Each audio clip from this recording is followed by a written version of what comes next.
Lowering your price is already a tough decision, but what happens when you lower it and your house doesn't sell? And that's where things start to feel confusing for a lot of homeowners. You make the adjustment and you expect some kind of change, and nothing really happens. So the first thought is maybe the price still isn't right. But a lot of times the price isn't the problem, and that's the part most sellers don't see. So let's walk through this before you make any big decisions, because the goal isn't just to list, it's to sell smart. By the time you're thinking about lowering your price, buyers have already made a decision about your home.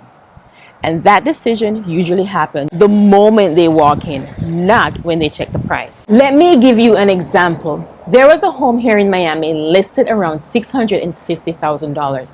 And it had been sitting on the market for over 90 days. No real traction, showings here and there, but no serious offers. Now, what made it confusing was that the homes in the same neighborhood, very familiar, had already sold. One closed around $640,000 about 30 days earlier, and another one was only on the market for around 25 days and was already getting attention. So on paper, the price didn't look that far off.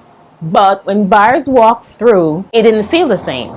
A little darker inside, a little more cluttered, just not as clean or open. So even though it was priced close, buyer kept choosing the other homes.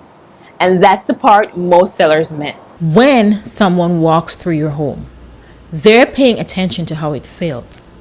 Is it bright or is it a little dark? Does it feel clean? Does it feel open?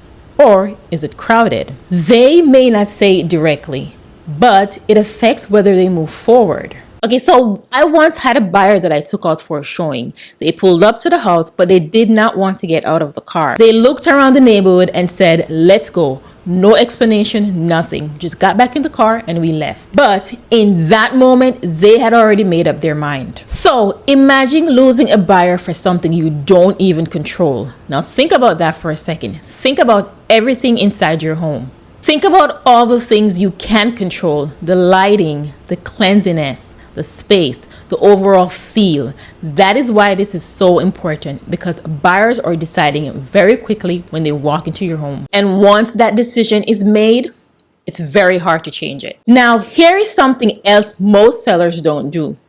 They're not really comparing their home to what buyers are actually choosing right now. So if you're a seller, I want you to take a look at homes that went pending or already sold in the last 30 days, not 6 months ago. 30 days. Do that right now. Look at how those homes are showing. Look at the condition. Look at the lights. Look at how simple or how clean they feel. And then compare that to yours, because that's what buyers are doing automatically. They're not looking at your home by itself. They're also comparing it to the best options that they've seen. So when a home isn't getting offers, it's not always about price. Sometimes it's just not standing out. And this is where sellers can start losing money, because lowering the price doesn't change how your home compares to others. Yes, you can adjust the numbers, but if everything else stays the same, buyers will still choose something else. So before making another price change, walk through your home from the beginning, then go look at what's selling around you and be honest about the difference. Is it on the same level, better, or is it just okay? The goal isn't just to be on the market, it's to be the one buyers want to choose.